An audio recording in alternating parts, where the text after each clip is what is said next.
Should India's name be changed to Bharat? Is it time for the world to recognize India by its ancient name? In a potential overhaul that could reset the very identification of the Indian Republic, the ruling dispensation in India has hinted that a name change is on the cards. What's in a name, you ask? The sentiments of over 1.4 billion people, a sentiment that has also divided people in the past, by the way.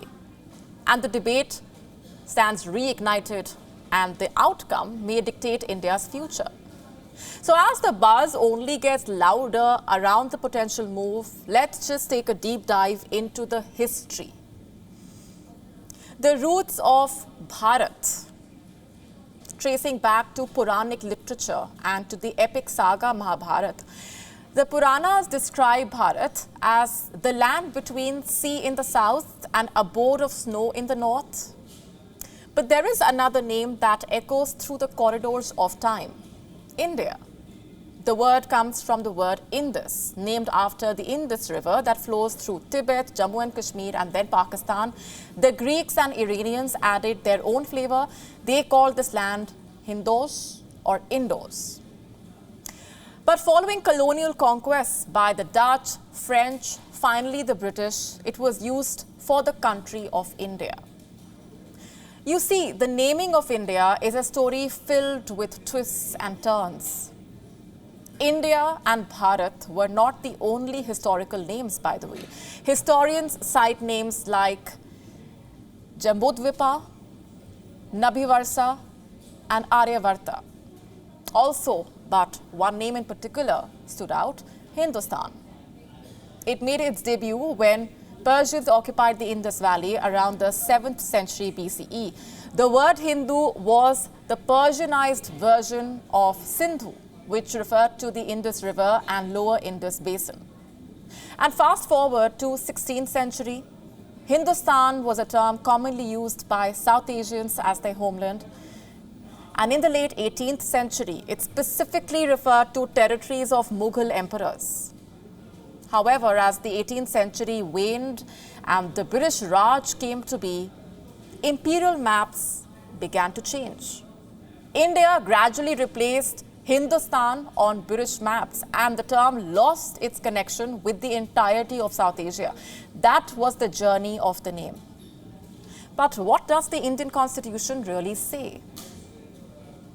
Article 1 of the Constitution declares that India, that is Bharat, is a union of states. So basically, Bharat and India are both mentioned in the Constitution.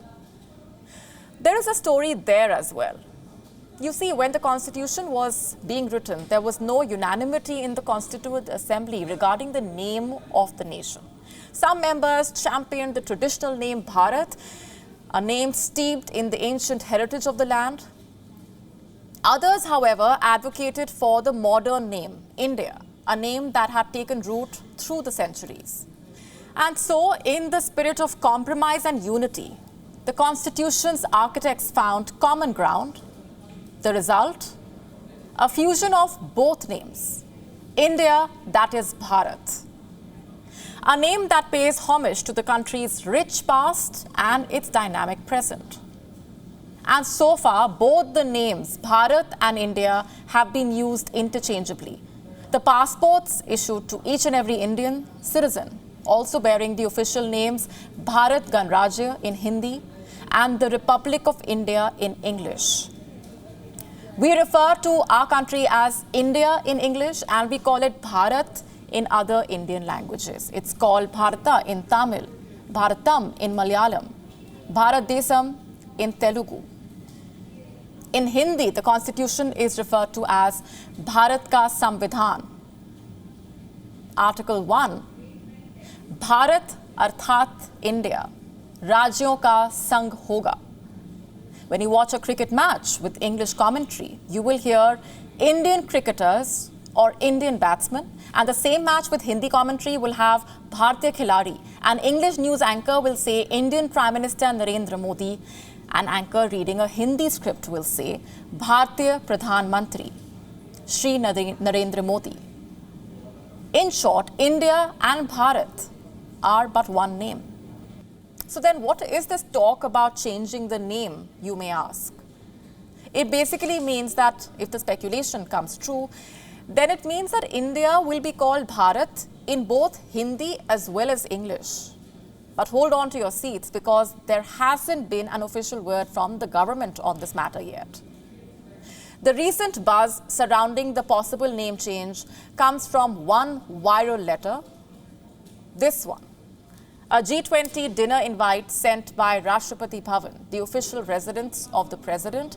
It was signed in the name of President of Bharat instead of President of India. And this seemingly small yet symbolic gesture appears to have stirred the hornet's nest of Indian politics. Opposition parties, with their war drums beating, are up in arms against the Narendra Modi-led government. They have accused the ruling party of distorting history, and it seems their apprehension is fueled by the newly formed alliance of opposition parties. The controversy could not have come at a more crucial time. It arrives just ahead of a special session of the Indian Parliament, an event that has already triggered a lot of speculation about what might be on the agenda, because the government remains tight-lipped. But here's the kicker. This is not a new debate by any means. Rewind to 2015, when the BJP-led government told the Supreme Court that the country did not have to be called Bharat instead of India. It was in response to a public interest litigation. And this plea sought to have the republic officially known as Bharat, for both official and unofficial purposes, to be used by both the central and the state government. At that moment in time, the Narendra Modi government's stance was clear. There is no change in circumstances to consider any change in Article 1 of the Constitution of India. But wait, there is more. In the year 2020, another one of these PILs made its way to the Supreme Court of India. However, the then Chief Justice of India declared that the Supreme Court simply could not take up the mantle of changing the country's name. Instead, he told the petitioner to take their case directly to the government. So what does it all mean?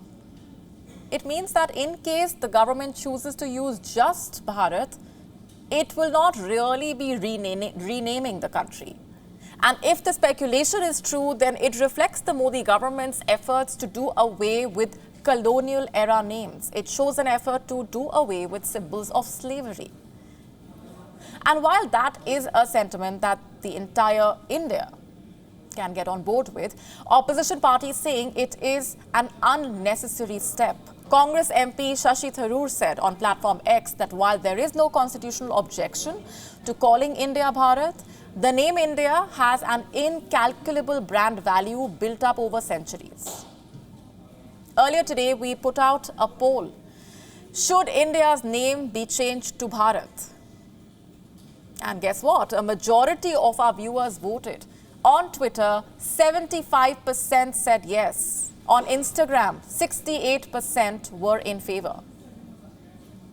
So as the nation holds its breath, it seems history may be repeating itself, and the age-old debate continues to echo through the hallowed halls of Indian politics. WION now available in your country. Download the app now. Get all the updates on the move.